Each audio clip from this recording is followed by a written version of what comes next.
जब हम बीएड या डीएलएड कर रहे होते हैं और स्कूल में इंटर्नशिप पे जाते हैं तो वहाँ पर वहाँ के जो अध्यापक होते हैं उनके बारे में हमें टीचर ऑब्जर्वेशन लिखनी होती है। वो टीचर ऑब्जर्वेशन लिखते हुए हमें महसूस होता है कि किन शब्दों का प्रयोग किया जाए और टीचर के बारे में लिखा जाए। वहाँ पे हम कंफ्यूज हो जाते हैं, वहाँ पे हमें प्रॉब्लम आती है, हमें दिक्कत का सामना करना पड़ता है। इस वीडियो के माध्यम से आज मैं बताने जा रहा हूँ वो टीचर कीवर्ड्स।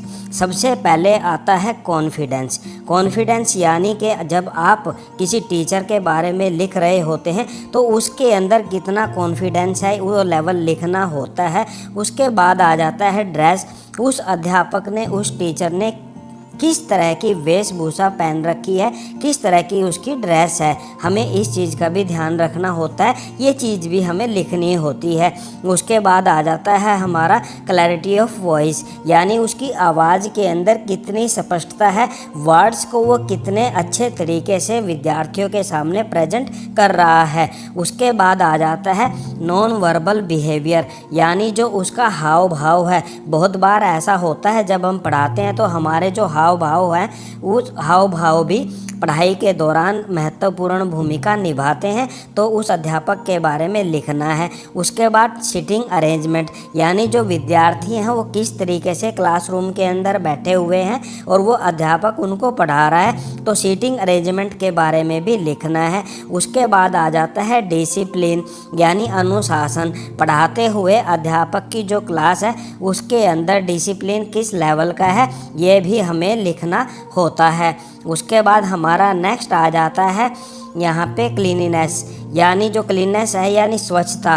क्लासरूम के अंदर कागज़ इधर उधर पड़े हुए नहीं हो, यानी जो अध्यापक पढ़ा रहा है तो क्लास के अंदर सफाई का भी ध्यान रखा जाता है। उसके बाद नेक्स्ट हमारा आ जाता है स्टूडेंट्स इंटरेस्ट इन लेसन, यानी जो अध्यापक पढ़ा रहा है विद्यार्थियों का उसके पाठ के अंदर किस प्रकार से वो पार्टिसिपेशन कर रहे हैं, यानी इंटरेस्ट उनका कितना है। उसके बाद नेक्स्ट आ जाता है सॉल्यूशन ऑफ स्टूडेंट्स प्रॉब्लम, यानी जो विद्यार्थियों की जो समस्याएं होती हैं, जो उनकी कठिनाइयां होती हैं, अध्यापक उनको किस तरीके से क्लासरूम के अंदर हल करने की कोशिश कर रहा है।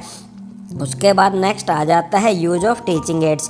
पढ़ाते हुए अपनी टीचिंग को इंटरेस्टिंग बनाने के लिए विद्यार्थियों के सामने विभिन्न प्रकार की टीचिंग एड का प्रयोग किया जाता है, तो अध्यापक कैसी यूज कर रहा है। उसके बाद नेक्स्ट आ जाता है प्यूपिल टीचर इंटरेक्शन, यानी पढ़ाते हुए अध्यापक और विद्यार्थियों के बीच में जो अंतः क्रिया हो रही है वो कैसी हो रही है ये भी हमें लिखना होता है ऑब्जर्वेशन के अंदर।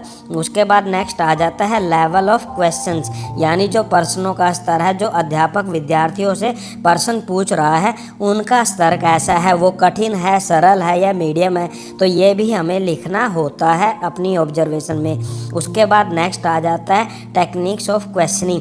प्रश्न पूछने का जो मेथड है, जो टेक्निक है, वो किस तरीके से है, वो क्लासरूम के अंदर सामूहिक रूप से पूछ रहा है या इंडिविजुअली पूछ रहा है, यहाँ भी हमें इस चीज़ को लिखना होता है। उसके बाद नेक्स्ट आ जाता है लेवल ऑफ एग्जाम्पल्स। पढ़ाते हुए अध्यापक बहुत ज़्यादा उदाहरणों का प्रयोग करता है, तो वो उदाहरण किस प्रकार के हैं, किस लेवल के हैं, ये भी हमें लिखना होता है। उसके बाद सीक्वेंस, क्रमबद्धता, यानी पढ़ाते हुए सीक्वेंस में काम चल रहा है या बीच में रुका जा रहा है, बीच में रोक रहे हैं या कोई टॉपिक कभी उठा लिया कोई टॉपिक, तो वो सीक्वेंस के बारे में भी लिखना होता है। उसके बाद नेक्स्ट हमारा पॉइंट आ जाता है यूज ऑफ पॉइंटर, संकेतक का प्रयोग। जब हम बोर्ड पे पढ़ा रहे होते हैं तो पढ़ाते हुए हमें संकेतक का प्रयोग करना पड़ता है, क्योंकि अगर आप उंगली से पढ़ाओगे या आप बोर्ड के सामने खड़े होकर पढ़ाओगे तो विद्यार्थियों को वो चीज़ दिखाई नहीं देगी। तो आप सभी इन कीवर्ड का प्रयोग करके किसी भी अध्यापक या प्यूपिल टीचर, यानी जो विद्यार्थी बीएड या डीएलएड कर रहे हैं उनको प्यूपिल टीचर बोलते हैं, तो आप उनके बारे में ऑब्जर्वेशन लिख सकते हैं। ये वीडियो आपको बहुत ज़्यादा काम आने वाली है।